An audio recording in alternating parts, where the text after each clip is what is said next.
Herkese merhaba arkadaşlar. Kanalıma hoş geldiniz. Yepyeni bir videoyla karşınızdayım. Türkiye'nin güzel oyuncusu Birce Akalay'dan yepyeni görüntüler geldi.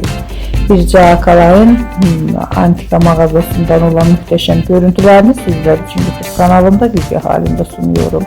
Umarım beğenirsiniz. Arkadaşlar, videomu beğendiyseniz kanalımı izlemeyi ve bildirim butonuna basmayı unutmayın. Şimdilik benden bu kadar olsun. Yeni videomuzda görüşmek üzere. Hoşça kalın.